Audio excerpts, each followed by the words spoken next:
Hey yo, so this is another video. I'm trying to make it fast because I gotta go to bed soon. I'm way past my bedtime. I gotta work tomorrow. Um, I don't have a curfew, but you know, be a responsible person, go to sleep, be healthy, yada yada. So Marianne Williamson, she's been running for what, 9 days now. She announced on March 4th. What's today's date? The 9th, 10th, 11th. I don't even know, but as I suspected on my as I shared on my last video, I was suspecting that her two main hurdles would be, her three main hurdles would be getting, you know, garnishing enough support to get Biden's attention, maybe get him to debate her. Um, the other hurdle will be corporate media attacks, which there were some. There was one big one, one main one really, from The View. I'll talk about that later. I'll share it in a little bit. And her other hurdle will be the third party progressives, anti-Democrat slash anti-Williamson progressives. RBN, they did their, okay, what do you call it? I don't want to call it harassment, but they're trolling, I guess you can say, on Twitter, and they made their own content on YouTube, which I didn't watch really.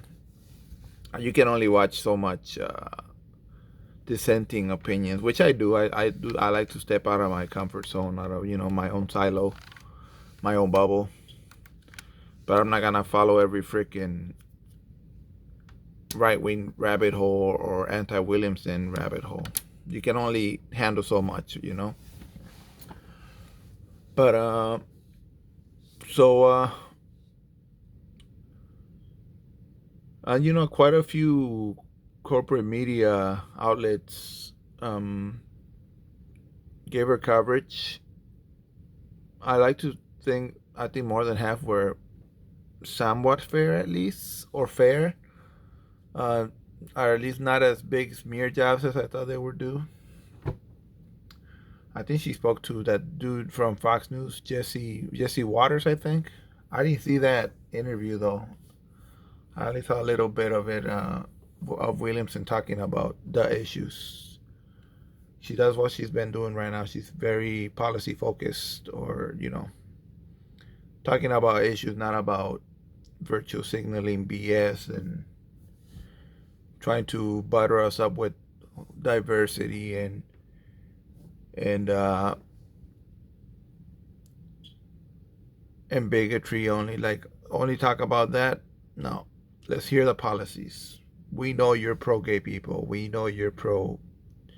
I haven't heard her talk about immigration, but I think she's pro immigration. Legalizing the 11 million people. We'll see in the future. That's probably more than 11 by now, right? They've been saying 11 million for who the fuck knows, at least 3-4 years now. So that number has to be higher by now. But she's been talking a lot about policy, not so focused on the whole culture wars. Although she did just endorse a transgender man in New Hampshire running for some kind of local office. So we're not opposed to talking about social issues. I don't think she is. I think she's for all we know, it might be her strongest suit, talking about the cultural stuff. But as of now, she hasn't talked much about culture issues. She's been very policy focused, talking about Medicare for all and taxing the rich more and fight union busters. So I like what I'm hearing. I'll say that. Anyway, so the two uh, two main attacks from her, I mean against her, it will have to be on the corporate side. It will have to be the White House itself Karine Jean-Pierre, the press secretary for Joe Biden, making some joke about her. She was asked about, I think it was be them, and on the third party progressives, anti Democrat, anti Williamson side, I guess our RBN will be the most. Do dissidents maybe too. Uh, I think do dissidents does has like a more substantive criticism. I guess I would say we'll get to them too. Um, but yeah, starting with the White House making the Karine Jean Pierre was asked in the press conference if Joe Biden felt annoyed by Marianne Williamson and her announcing her candidacy before he even announces his candidacy for re-election, if he even does really. That that question still remains. So that's no, like I said, I think Political leaked the story or got the scoop, whatever, saying that Biden might not seek re-election. We'll cross that hurdle if we'll cross that bridge if we come to it. Assuming he will seek re-election. She was asked, does she feel annoyed? And she's like, I don't know, like kind of dismissive answering the question very dismissively. I haven't seen, I haven't followed her closely. I don't have a crystal ball. I don't have a 8 ball, yada, yada. I don't know her aura. And when she said aura, some members of the press started laughing out loud. Like you can hear them laughing. Trying to, you know, make her sound irrelevant, make her invisible, which she saw it coming. She responded to it, and it was a good response. Like she didn't attack them, and just kind of like she spoke like she was the grown up. She said, "Let's talk about the policies." And I never spoken about auras or wrote books about auras or crystal balls, and let's talk about policies. Like she responds. I think she had a decent response, and the View talked about it too, and that's where the smearing begins really. Uh, so the View showed that part of Jean Pierre having fun at Marianne Williamson's expense. They show her response to their coverage. So they show her reaction, and then they started talking about it. The ladies of the View, and so Whoopi asked the ladies like, should Jean Pierre should she have made the joke about her or not? And Sonni Hosten, whatever. Sonni, she went first. She took the first crack at it, and she's like, "Yeah, I think so." And I don't have her direct quote, like her entire quote, just the parts that I found relevant. She was trying to justify that it's fine to make fun of her, and then she said she quoted Marianne Williamson saying that she said some stuff. She said, "Sickness is an illusion; it does not exist." She's quoting Marianne Williamson here. She says that Marianne Williamson said the following: "Sickness is an illusion; it does not exist," and that cancer and AIDS and other physical illnesses are physical manifestations of the psychic scream or something like that. Trying to make Marianne Williamson sound like a, I don't know, why do you even call those people, like a crazy person that doesn't believe in medicine or medical care? Like it's all in the head, and if you just believe it strong enough, I guess your illness will go away, including AIDS and cancer. I think that's what Sonni Hosten was trying to imply about Marianne Williamson. And so she went on to share the story about her uncle who died from AIDS, and then and then her some family members who died from COVID, and she, I'm paraphrasing here, but she pretty much wrote that around Marianne Williamson, saying, "Oh, if they could have just manifest or whatever, like think it hard enough and fight it off that way, I think they would have done it." Marianne Williamson kind of that, just kind of smearing her in that way, and it is a smear. I'll get to that part in a little bit, but she concluded by saying, what did she say here? So after quoting that parts of Marianne Williamson, she said, "Now I'm not feeling her crystals or her aura," kind of echoing Karine Jean-Pierre's, and so she got a few laughs out of their audience there. And then Joe Behar jumped in with a tepid defense of Marianne Williamson, but she took a crack at her too, like she threw a quick jab before she did that. She said, Marianne Williamson has the sense of humor of this cup, and she held up a mug, a coffee mug. And then she went on to say, well, at least she's not Marjorie Taylor Greene or George Santos. Again, I'm paraphrasing, but it was along those lines. So that was her tepid defense. Then lady independent, the lady, that playing the independent, or not playing, I guess she's an independent voter on the show, blonde lady, whatever her name is. She played it independent. She played it like a neutral, I guess, observer of both sides, and we don't want to do this and that. And then you had the Republican token, whatever her name is, too. I only know the three main ones, which is Whoopi Goldberg, Sonni Hosten, and Joy Behar. And what's her name too? Latino lady. Oh God, I used to watch her a lot on CNN. Yeah, I used to watch CNN. God, why am I blanking on her name? Latino lady from Cuba, I think. No, not Cuba. She's not from Cuba. Anyways, she's a lot of times she's hosting. She's a co-host in that show. I'm sure you know who I'm talking about, though.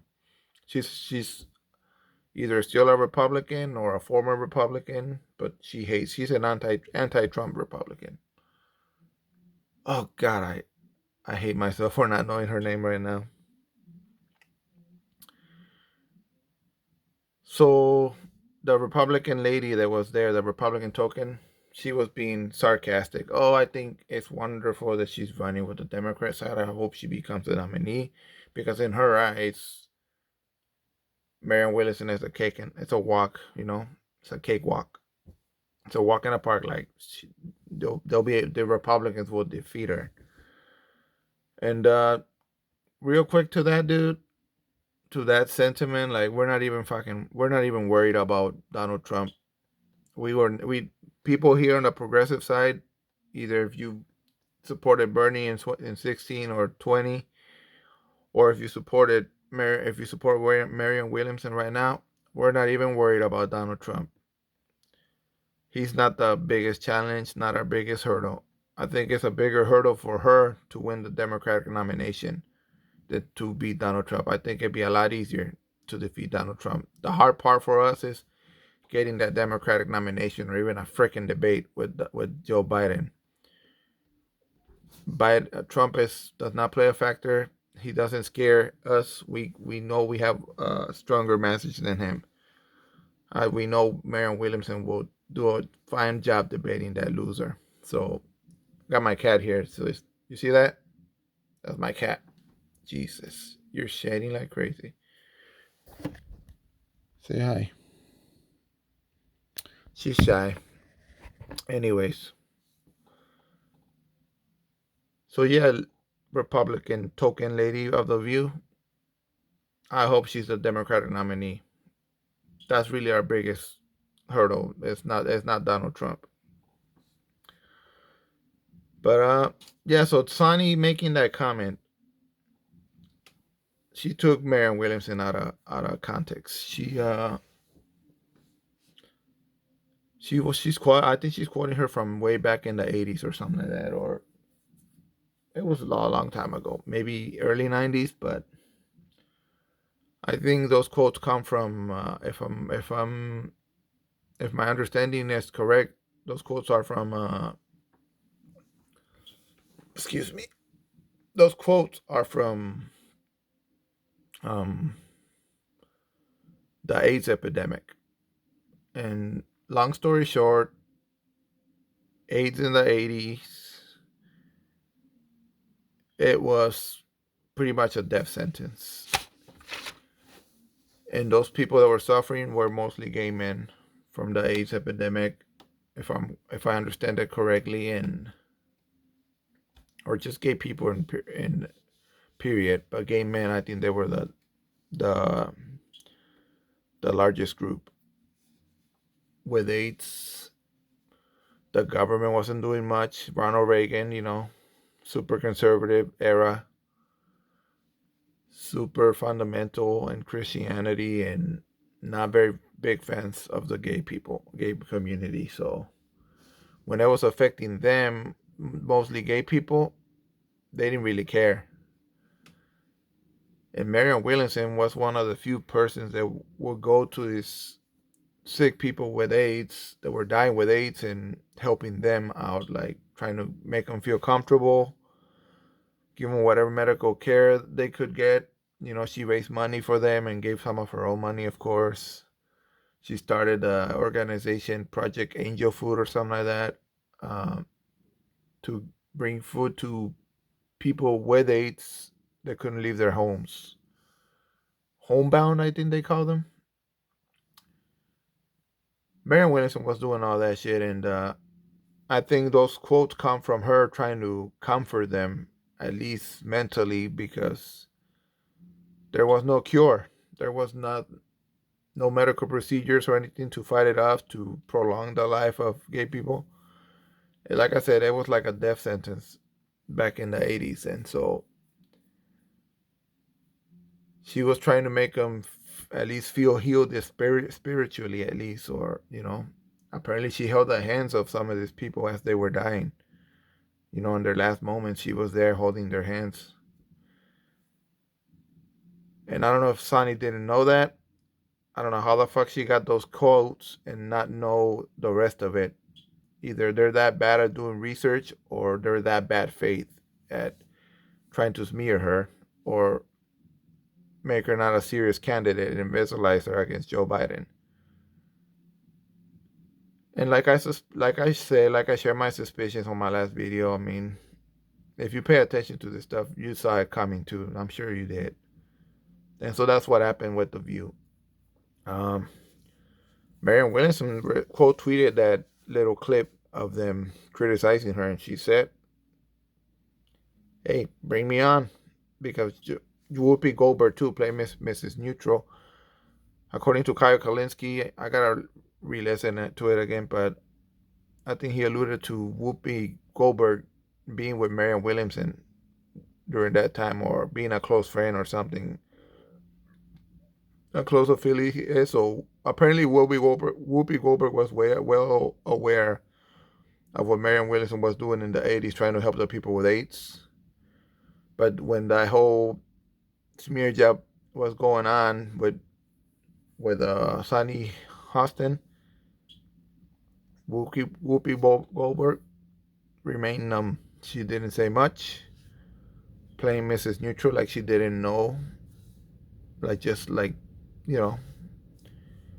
being the listener and not knowing, like she's learning about it too.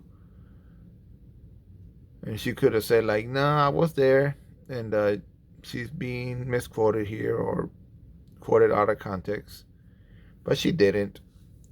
So that's another reason to suspect what we all saw coming, really. Smear attacks from corporate media outlets like in The View, like the ladies of The View. And I mean, I don't even know if they're like smearing her for the corporate, on behalf of corporations, I think they're meeting her in on behalf of Joe Biden.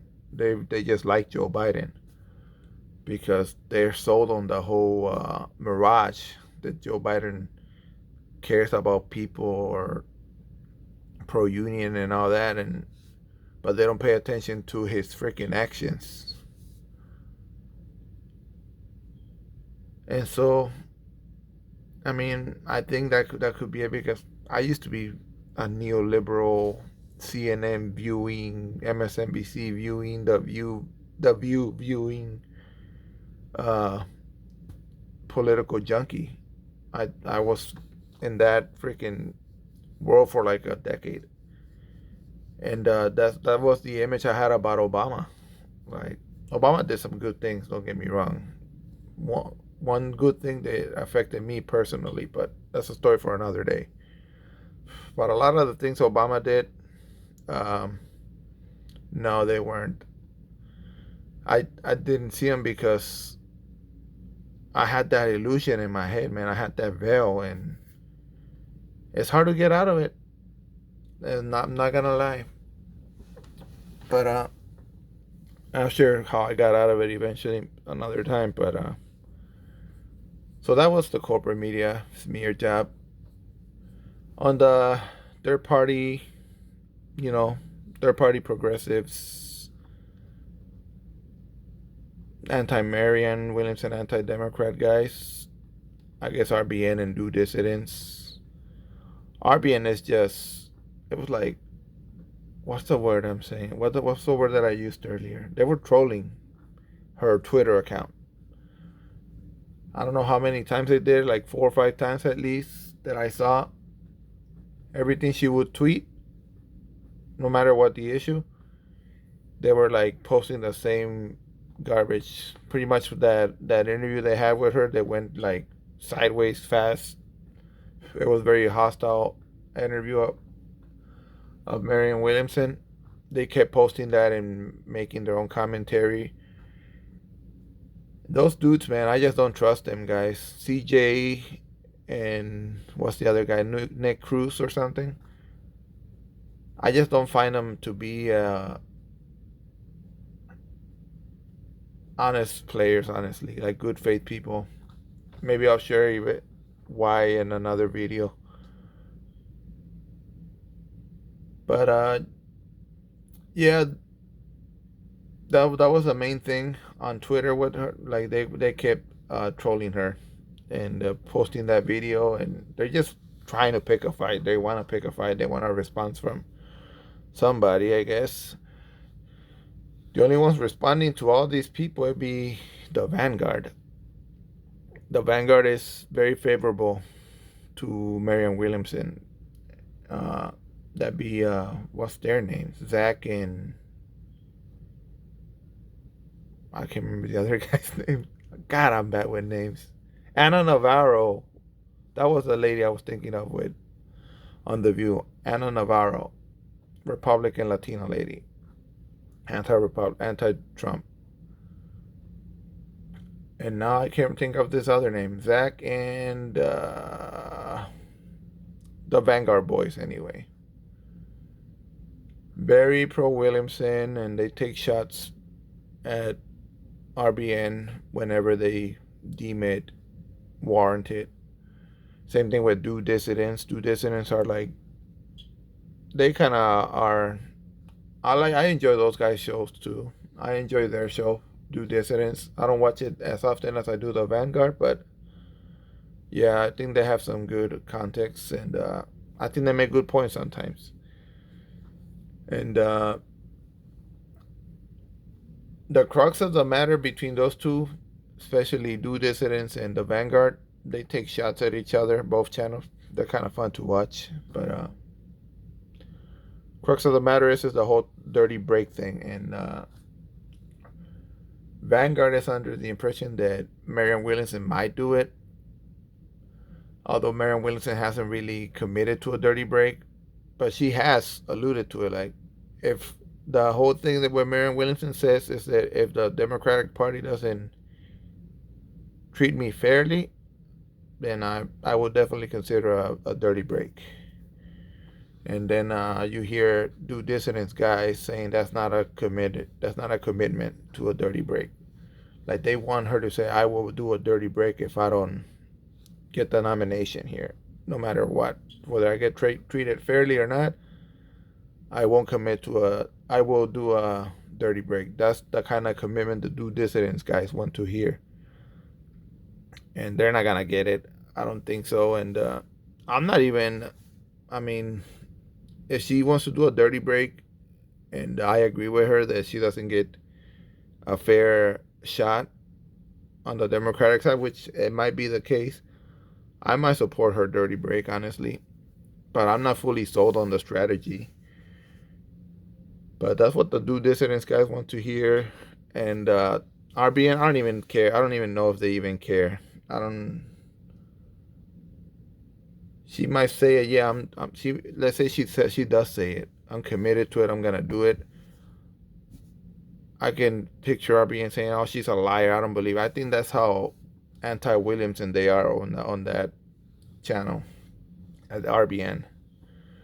Due dissidents, I think they're more genuine, really, on their criticism, saying, "Yeah, she's not committed to a dirty break. Like she hasn't said it, so they don't believe her." And they got some credit, man. I mean, the older guy on Due Dissidents, I don't know any other names. I know some of them, but I'm not even gonna bother to say their names because I suck at remembering people's names apparently. The older gentleman, I think he worked for the AOC campaign, so I'm sure I think they have some knowledge of what they're talking about. Um, so that's the crux. That's like the main disagreement between these two camps. The progressive left party takeover, where I belong to, with the you can count me on Team Vanguard for this, and then the third party progressives, do dissidents guys, RBN guys, Jimmy Dore guys. Um, the thing is about that thing. I don't know if how many of you have heard of Zaina. I gotta get her name right. Zaina Day, I think. She's on a different YouTube channel, Status Quo. Great channel, by the way, if you like watching underground journalism. That's what Status Quo does, and they do a very good job. I think Zaina Day worked on AOC's campaign too, and she's like a kind of like a wonk on how elections are run and all that. And I sort of got. She alluded to, even if Marianne Williamson wanted to do a dirty break, like she was committed, like almost a third of the states she wouldn't be able to do it because they made it illegal or something like that. So I'm definitely way more on the fence on this whole dirty break idea. What I want to see from Williamson is get a more serious. Let's say she doesn't get the nomination, definitely push Biden way to the left. Get a more serious commitment from him than Bernie did. Like have a freaking list, like Kyle Kalinske says. Have a list and 2015 executive orders that the president can legally do, and make them freaking promise to hold on to some of those, to commit to some of those, and put it on freaking paper with his signature on or something. Say it in public on stage with him. Otherwise, don't freaking endorse him. That's the thing. But that's a long way from now, honestly. But yeah, that's what might happen.